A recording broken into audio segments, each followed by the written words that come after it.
স্বাগতম সকলকে টেক্সটবুক বাংলায়। এনটিপিসির পরীক্ষার মেরে কেটে হয়তো আর 18 থেকে 19 দিন বাকি। কারো যদি একদম শেষে পরীক্ষা হয় তার হয়তো একটু বেশি দিন থাকবে হাতে। আমি ধরে নিচ্ছি সবার হাতে একটু বেশি দিনই আছে। তাদের কথা ভাবে 20 দিন ধরে নিচ্ছি। 20 দিনে আমি কি করে মক দেবো? দেখো, মক যদি না দাও, স্ট্রেট কাট শোনো, মক তুমি যদি না দাও তুমি জীবনে এক্সাম হলে পারফর্ম করতে পারবে না। তুমি যতই জ্ঞানী হও, তোমার যতই নলেজ থাকো, কিচ্ছু করতে পারবে না। দাদা বলো, স্যার বলো, যে আমার নিজের অভিজ্ঞতা থেকে বলছি, মক না দিলে টাইম ম্যানেজমেন্ট করা যায় না, নাম্বার ম্যানেজমেন্ট করা যায় না। তাহলে স্যার সব থেকে বড় প্রবলেম হচ্ছে, স্যার আমি এখন হয়তো মক দিতে বসছি, আমার অবস্থা খুব খারাপ, আমার নম্বর 40, 45, 50 তার উপরে উঠছে না। স্যার এটাকে কি করে বাড়াবো, এই প্রশ্ন কত যে আমাকে তোমরা করেছো। আমি সেই কারণেই একটা ভিডিও, এই ভিডিওটা একবার দেখো, ম্যাক্সিমাম 10 মিনিট নিতে পারি, তার বেশি নেব না। ঠিক এই স্ট্র্যাটেজি মেনটেন করে চলো। আমি যে কথাটা লিখেছি একটা মিথ্যে কথা নয়। যার 50 নম্বর আসছিল তারও 80 নম্বর আসার সম্ভাবনা থাকবে, এবং এটা পুরো ফুল প্রুফ প্ল্যান, একেবারে প্রুফিংয়ের সাথে তোমাকে বলছি। তোমাকে কোন কোন জায়গাকে স্ট্রং করতে হবে, কোন কোন জায়গাকে ছেড়ে দিতে হবে। দেখো, মনে রাখবে, স্মার্ট ওয়েতে যদি তুমি চলো, no one can stop you. Smart way, trick, একটু ট্রিক তো খাটাতেই হবে। দেখো দেখো একটা ফুল মক টেস্ট তুমি যখন দিতে যাচ্ছ, মেইন তো প্রবলেমটা ফুল মক টেস্টে। ফুল মক টেস্ট যখন দিতে চাচ্ছ, 3টে সাবজেক্ট থাকছে তোমার কাছে। অঙ্ক 30 নম্বরের থাকছে, জিআই থাকছে 30 নম্বরের, আর জিকে থাকছে 40 নম্বরের। সব থেকে বড় সমস্যা ফেস করছো আমি জানি, তোমরা বলো বা না বলো, এই পার্টটাতে তোমাদের সব থেকে বড় প্রবলেম হচ্ছে। কমেন্টে জানাবে কার কোথায় প্রবলেম হচ্ছে, যদি সেটার উপরও কোনো ভিডিও দরকার হয় আমি তৈরি করে দেবো। একটা ফুল লেন্থ মক টেস্টে তোমার প্রবলেম, যারা সবে সবে মক লাগাচ্ছ তাদের 40 থেকে 50-এর মধ্যে স্কোর বিলং করছে। এখন স্যার কি করে বেরোবো ওর থেকে? তোমাদের কোন কোন জায়গাগুলো তোমরা আটকে যাচ্ছ জানো? তোমাদের মকের নাম্বার বাড়ছে না কেন জানো? তোমরা অনেক সময়, আমি আমি চ্যালেঞ্জ করে বলছি, তোমরা 100টা প্রশ্ন পড়তেই পারছো না। ঠিক বলছি তো? যদি আমার সাথে সহমত হও কমেন্টে জানিও। 100টা প্রশ্ন পড়তেই পারছো না, টাইমই চলে যাচ্ছে। কেন বলো তো? সেই কারণগুলো আমি এখন তোমার সাথে অ্যানালাইসিস করব। দেখো, যে আমরা যা অবজারভেশন করি একটা মক টেস্টের পরে, আমাদের কাছে কি কি অবজারভেশন আসে, যে আমি কত পার্সেন্টেজ নাম্বার পাচ্ছি, আমি কি কি ভুল করছি, আর আমার কাছে এই নতুন টপিকগুলো আসে যেগুলো আমি জানি না। এই 3খানা জিনিস আমরা অবজার্ভ করছি, একদমই পরিষ্কার। নম্বর বাড়ছে না, পার্সেন্টাইল বাড়ছে না, পার্সেন্টেজ বাড়ছে না, মিস্টেক করছি, সিলি সিলি মিস্টেক, ছোট ছোট মিস্টেক, জানা জিনিস ভুল করছি। কারণ হাতে সময় থাকছে না, যখন সেগুলো করতে বসছি সময় চলে যাচ্ছে, এবং হঠাৎ করে আমার কাছে একটা নিউ টপিক চলে আসে। হাতে সময় কদিন বললাম বন্ধু? হাতে সময় কদিন? 20 দিন সময়। 20 দিনে তুমি নিউ টপিক শিখে কি করবে, কি মহান হবে তুমি? ওই যে নিউ টপিকটা, একটা প্রশ্ন পেরে তোমার কি আসে যাবে? 100টা প্রশ্নের মধ্যে তুমি 3খানা নতুন জিনিস শিখছো, লাভ কি তাতে? 97টা যে প্রশ্ন পড়েছিল তার মধ্যে আরো 17টা প্রশ্ন চলে যাবে ওই নতুন টপিকটাকে ভাবতে গিয়ে। তাহলে এখন আমরা কোনো নতুন টপিকে ফোকাস করবই না, বাদ। নতুন টপিক একেবারে বাদ, নতুন টপিকে হাতই দেব না। তাহলে এইবার আমাদের কাজ কি? এই যে নাম্বারটাকে আমি কি করে বাড়াবো, যে 40-50 থেকে সেটাকে 70-80-র দোরগোড়ায় কি করে নিয়ে যাব? তার জন্য আমাকে নজর রাখতে হবে মিস্টেকে। আমি অপশন দেখছি না, আমি প্রশ্ন পুরো পড়ছি না। আমার কথা হচ্ছে, আমি প্রশ্নটাকে একবার পড়ি, লাস্টে আমি বুঝি যে অঙ্ক রিজনিং হলে ফাইনাল উত্তরটা কি চাইছে, এবং উত্তরটা বোঝার পর অপশানের দিকে তাকাই। যদি আমার কয়েক সেকেন্ডের মধ্যে ক্যালকুলেশন হয়ে গেল, একই রকম অপশান থাকতে পারে, সাবধানতার সাথে আমরা উত্তর দেব। কারণ একটা ভুল মানে শুধু 1 নম্বর চলে যাওয়া না, তার সাথে সাথে 0.33 নাম্বারকেও তোমার টোটাল স্কোর থেকে বিদায় দিয়ে দেওয়া। তাহলে এই অবজারভেশনটা আমার মনে হয় আমার সাথে তুমিও সহমত, তুমিও সেম অবজার্ভ করছো। তোমাকে, তার মানে তোমাকে ডেভেলপ কি করতে হবে? নিউ টপিক বাদ দিতে হবে, সিলি মিস্টেকগুলোর দিকে খেয়াল করতে হবে, নম্বর তোমার আপনা আপনি বাড়বে। আরও প্রবলেম আছে, আরও প্রবলেম আছে, আরও বলছি, আমি সব কটা টপিক আলোচনা করব। দেখো, সব থেকে বড় problem, argue with tough question. তোমরা আমি জানি তোমরা কেন, তোমাদের বয়সে আমিও, আমি এই জিনিসটা কেন পারবো না, এই রিজনিংটা আমি পারতাম, আমি কেন পারছি না, এই অঙ্কটা তো আমার আমার দ্বারাই হতো, আমি তো আগেও করেছি, আমি মক টেস্টে কেন পারছি না। মক টেস্ট তো কাইন্ড অফ এক্সাম না, আমি তো এক্সাম হলে বসে থাকাটাও তো মক খানিকটা বলতে পারো, মহড়া, মকের বাংলা হয়তো মহড়া। আমি এই আর্গুমেন্ট থেকে যদি এখনো না বেরোতে পারি, আমি আবার বলছি, আমি যদি এখনো এই আর্গুমেন্ট থেকে বেরোতে না পারি যে আমি টাফ প্রশ্ন হাতই দেব না, টাফ প্রশ্ন সেটা জিকের হোক, সেটা অঙ্কের হোক, সেটা রিজনিং এর হোক, কারণ পুরো সেটে, পুরো একটা সেটে ম্যাক্সিমাম 5টা প্রশ্ন থেকে 6টা প্রশ্ন খুব টাফ হতে পারে। ওই 5-6টা প্রশ্ন না পারলেও তুমি সিবিটি 1 পাস করবে। তুমি আমার কথা মিলিয়ে নিও, শুভম স্যার বা শুভম দাদার কথা মিলিয়ে নিও, আমি তোমাকে বলছি, আমি বলছি আমার অভিজ্ঞতা থেকে, ঠিক আছে, যে তোমার ওই আজে বাজে প্রশ্নগুলো যেগুলো তোমাকে এই মুহূর্তে অনেকটা পিছিয়ে দিচ্ছে, সেই জায়গা থেকে বেরিয়ে আসো। কালকে থেকে যে মক টেস্ট দেবে, যেই প্রশ্নটা মনে হচ্ছে একদম জঘন্য বিচ্ছিরি ক্যালকুলেশন, ধরবো না, বাদ, আমি ওটা হচ্ছে সাইকোলজিক্যাল গেম, এক্সামিনার জানে যে এই ছেলেটা এই মেয়েটা এখানে টাইমটা ওয়েস্ট করবে, সেই কারণেই প্রশ্ন দেওয়া, সাইকোলজিক্যাল গেম, সাইকোলজিক্যাল ফাঁদে পা দিও না, ফাঁদ এগুলো এক একটা, বুঝতে পেরেছো তো, ট্র্যাপে পা দিও না। সেকশনাল মক, ফুল মকের সাথে সাথে তোমাকে রোজ অঙ্কের 2টো সেকশনাল মক অর্থাৎ 60খানা প্রশ্ন, রিজনিং এর 2টো সেকশনাল মক অর্থাৎ 60খানা প্রশ্ন, এবং জিকেজিএস এর 2খানা সেকশনাল মক অর্থাৎ 80টা করে প্রশ্ন তোমাকে একটা ফুল মকের সাথে সাথে দিতে হবে।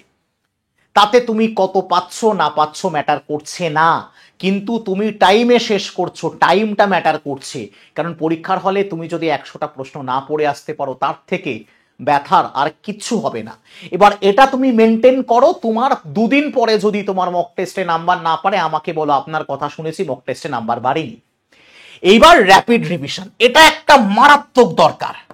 র্যাপিড রিভিশন মানে যে কোনো ভাবে তোমাকে প্রত্যেকটা টপিক, সেটা অঙ্কের হোক, সেটা জিআই এর হোক, সেটা জিকে জিএস এর হোক, তোমাকে মানে ভীষণ ইমিডিয়েটলি একটা র্যাপিড রিভিশন তোমার দরকার। একটা র্যাপিড রিভিশন তোমার মারাত্মকভাবে, র্যাপিড রিভিশন এই 4টে সাবজেক্টের দরকার। তার মানে তোমার কি কি জিনিস দরকার এই মুহূর্তে তোমাকে ভালো নম্বর বা এক্সামে ভালো পারফর্ম করার জন্য? 1 নম্বর, তোমাকে পার ডে মক দিতে হবে। মকে তোমাকে সিলি মিস্টেকগুলো থেকে বেরিয়ে আসতে হবে, টাফ কোয়েশ্চেনের সাথে একদম টাফ কোয়েশ্চেনকে ছুঁড়ে ফেলে দেবো, নতুন কনসেপ্টে হাত দেবো না। রেগুলার সেকশনাল মক দেব, অঙ্কের 2টো, রিজনিং এর 2টো এবং জিকে জিএস এর 2টো, অর্থাৎ আমার টোটাল এখানে তোমার হচ্ছে 200টা প্রশ্ন, এখানে টোটাল আমার 200টা প্রশ্ন আমি রোজ পরীক্ষা দেব। আর ওদিকে একটা সেকশনাল মক 100, অর্থাৎ 300টা প্রশ্ন রোজ আমি মক দেব। নাম্বার বাড়বে, বাড়ত।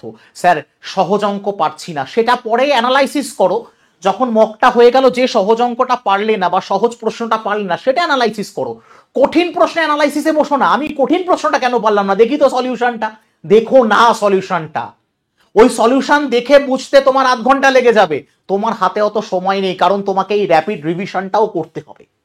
Okay fine. এরপর ফ্রাস্ট্রেশন অন জিকে জিএস, এটা আমার কাছে সব স্টুডেন্ট, স্যার আমাকে বলুন জিকেতে নাম্বার কি করে তুলবো, আমাকে বলুন জিকেতে কিভাবে নাম্বার ওঠে। আমি বলছি এ কোনো ঈশ্বরও বলতে পারেন না। তাই জিকেতে কোনো স্টুডেন্ট যদি মনে করে আমি 40-এ 40 পাবো, তাহলে তো আমাকেও তার মানে মানে একেবারে তার পদতলে আমারও থাকা উচিত। 40-এ 40 পাওয়ার টার্গেট নিয়ে জিকেতে কেউ কোনোদিনও এক্সাম হলে যায় না। 40-এ 40 পাওয়ার টার্গেট নিয়ে পরিষ্কার শুনে নাও, তোমার টার্গেট থাকুক 40-এ 32 থেকে 35, তাতেই তুমি গেম চেঞ্জ করে দিয়ে আসবে, বিশ্বাস করো।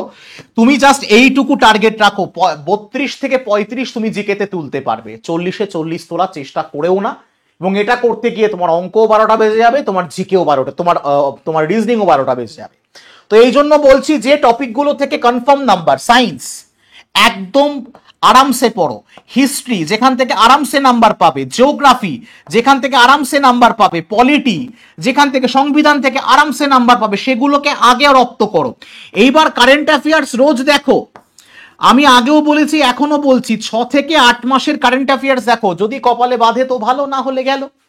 কিছু করার তো নেই, আমরা তো এখানে নিরুপায়, আমরা 40 পাবো না। তাই এই যে ফ্রাস্ট্রেশন শব্দটা, আমি জানি প্রত্যেকে ফ্রাস্ট্রেটেড, তুমি আজকে আমার এই প্রত্যেকটা কথা শোনো। দেখো, আমরা পড়াচ্ছি মানে এরকম ভেবো না যে স্যার আমরা পরীক্ষা দিইনি। আমি পরীক্ষা দিয়েছি, এই চোখের জন্য আজ আমি রেলে জয়েন করতে পারিনি। চোখ, আমার অনেক কাছের স্টুডেন্ট জানে আমার চোখ কত বড় খারাপ পরিস্থিতি, তো সেই চোখের কারণে আজকে রেল থেকে আমি বিতাড়িত। রেল আমারও একটা স্বপ্নের জায়গা, বিশ্বাস করো, ভীষণ স্বপ্নের জায়গা রেলের চাকরি, কিন্তু সব স্বপ্ন তো পূরণ হয় না, সেটা আমরা সবাই জানি। তো সেখান থেকে 2014, 15, 16 থেকে পরীক্ষা দিচ্ছি আমরা। তো সেখান থেকে বলছি যে এই জায়গাগুলো আমার কথা শুনে চলো, তোমার মকে নাম্বার বাড়বে। এখন প্রশ্ন, মক টেস্টটা দেবো কোথা থেকে? দেখো, ইন্ডিয়ার এক এবং অন্যতম প্ল্যাটফর্ম টেক্সট বুক ছাড়া মক টেস্টে বিশ্বাস অন্য কাউকে করো না। আমি বলছি, আমি টেক্সট বুকে পড়াই বলে বলছি না, বাকি যে কোনো চ্যানেলকে জিজ্ঞাসা করো, তারাও এসে বলবে হ্যাঁ টেক্সট বুকের মকটা দে ভাই। তাই তোমাদের জন্য, তোমাদের দুটো পথ, তোমাদের তো দুটো সমস্যা। একটা হচ্ছে কি করে র্যাপিড রিভিশন করব, কি করে মক দেব। এইবার সব সমস্যার সমাধান আমি বলবো, ফাইনাল কথা যেটা বলবো, এরপর আমি কি করব, ফাইনালি তুমি ইউটিউবে প্রতিদিন প্রত্যেকটা সাবজেক্টের একটার বেশি প্র্যাকটিস সেশন দেখবে না, 1 নম্বর। 2 নম্বর, যে প্রশ্নগুলো জিকের ক্ষেত্রে মনে হচ্ছে যে এই প্রশ্নগুলো আমাকে আরেকবার রিভাইজ করা দরকার, সেগুলোকে বুকমার্ক করে রাখো এবং প্রতিদিন সব ফর্মুলা রিভিশন করো। মক টেস্টে নাম্বার বাড়বে। আর এই র্যাপিড রিভিশন আর এই মক দেওয়ার জন্য টেক্সট বুক বাংলা তোমাদের জন্য নিয়ে এসেছে অপারেশন এনটিপিসি। আমরা 79টা ক্লাসের মাধ্যমে প্রতিদিন সোম থেকে রবি 79টা ক্লাস টপিক ওয়াইজ, অঙ্কের 17টা, সায়েন্সের 15টা, রিজনিং এর 17টা, জিকের 25টা এবং কারেন্ট অ্যাফেয়ার্স এর 5টা।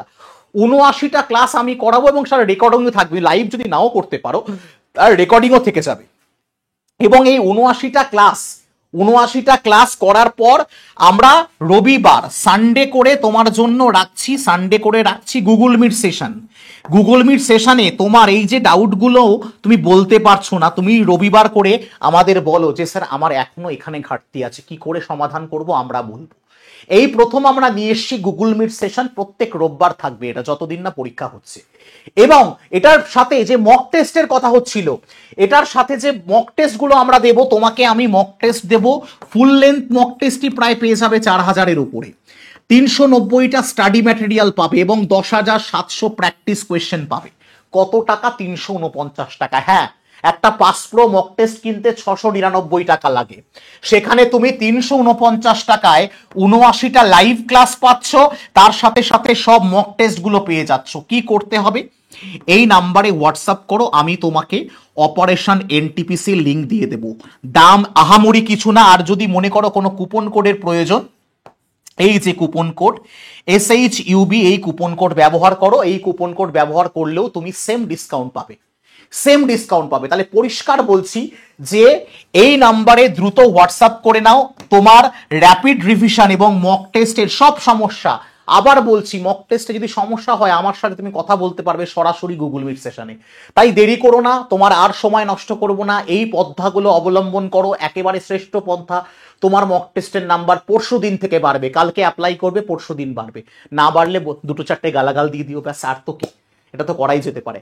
আর ভিডিওটাকে বড় করছি না, যারা আমার সাথে জুড়ে থাকতে চাইছো সব সময়ের জন্য, আমার টেলিগ্রাম চ্যানেল তোমরা জয়েন করো। টেলিগ্রাম চ্যানেলে সব সময় আমাকে অ্যাভেলেবেল পাবে, এখানে আমরা ডিসকাশন করি, ঠিক আছে?